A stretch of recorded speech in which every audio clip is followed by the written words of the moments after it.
The 2024 Olympic Games are over, and the IOC is once again left trying to explain who could and could not compete as a woman. But why is this so hard? This is a minefield, and unfortunately, as with all minefields, we want a simple explanation. Everyone wants a black and white explanation of how we can determine this. That explanation does not exist, neither in the scientific community nor anywhere else. The Paris controversy was sparked by the two gold medalists, Lin Yu-ting of Taiwan and Imane Khelif of Algeria. Neither of these women dropped a round in their entire Olympic campaign. The problem is that in 2023, the International Boxing Association suspended these fighters from competing midway through the World Championships, due to them both failing the gender eligibility criteria. To put simply, the IBA claimed that test results proved they were both male. So why were those fighters banned from the World Championships, but not from the Olympics? Every woman who is, according to the rules, a woman, then has to be allowed. And the definition of who is a woman and to ensure the fairness of the competition, for this we have our framework in place. Like almost everyone on the planet, the IOC president believes that women have the right to compete, but that they should not compete against the men. The reason why should be obvious. On average, men run faster, jump higher and throw further by 10 to 30%. That's the biological advantage they have across the board. But in combat though, the stakes are significantly higher, because you don't just lose a race. Let's look at boxing, and in particular at the super middleweight champion, Canelo Alvarez.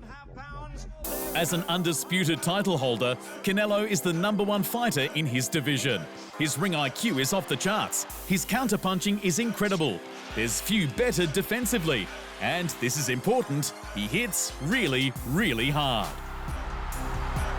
His female equivalent is Claressa Shields, who incidentally is a two-time Olympic gold medalist.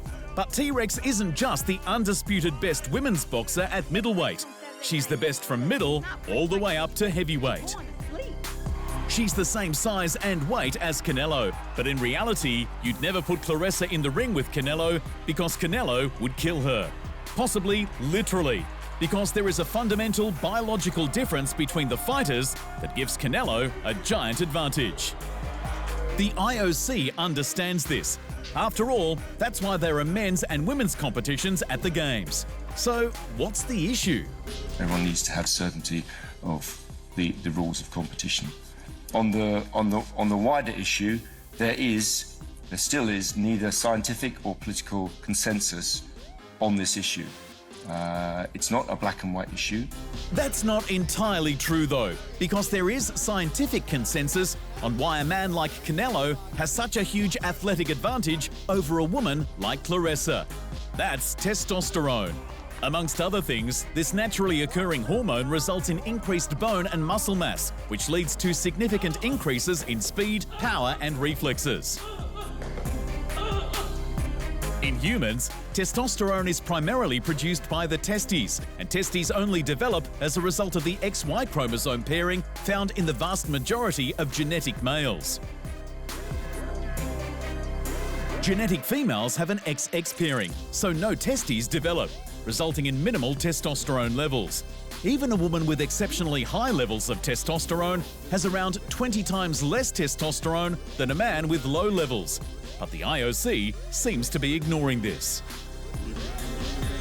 There I can only invite them to come up with a scientific-based, a new definition of who is a woman and how can somebody being born, raised, competed and having a passport as a woman cannot be considered a woman. If they are coming up with something, we are ready to listen. The IOC's insistence that they're ready to listen doesn't seem true, because they already went through all this with Caster Semenya. In 2012 and 2016, this South African woman, who is a woman, it's on her birth certificate, won back-to-back Olympic gold in the women's 800 metres.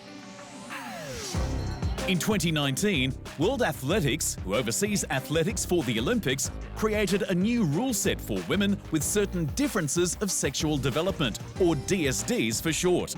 Unfortunately for Semenya, she was a rare case of a person born with 5-alpha reductase 2 deficiency.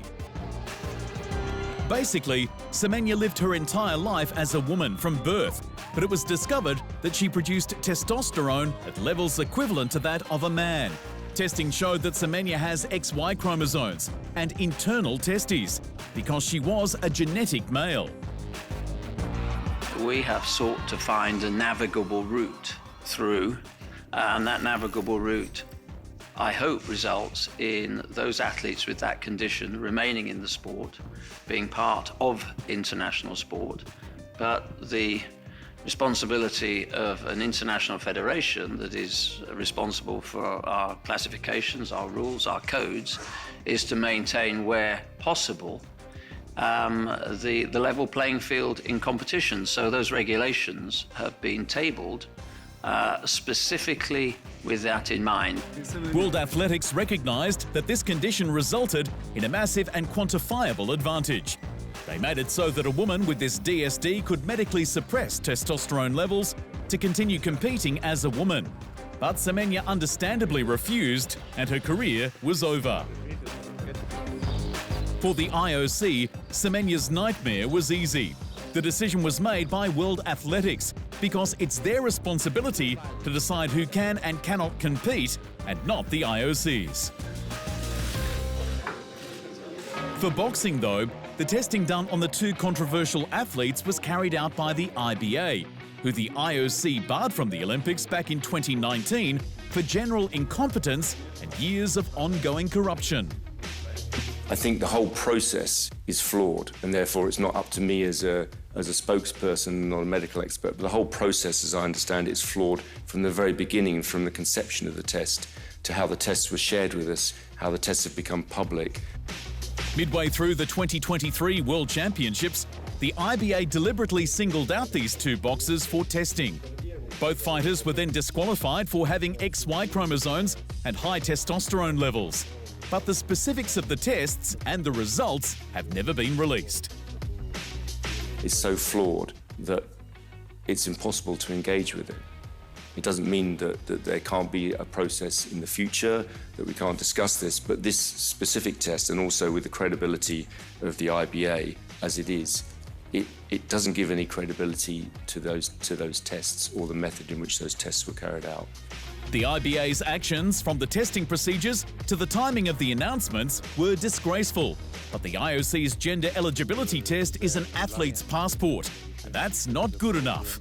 It's unfair and it's dangerous. Gender identity is an incredibly volatile topic right now, and rightly so. The Olympics should be moving towards a more inclusive future for everyone. But there will always be some unfortunate situations in which not everyone can win. In the case of sport, quite literally. It's not fair for anyone, but it's not safe for combat. And the IOC's inaction might have cost boxing its place in the 2028 Games. We are ready to listen. We are ready to look into it, but we will not take part in a politically motivated, sometimes politically motivated cultural war. Thanks for watching. And remember, if you want more fight sports in your life, just hit the subscribe button.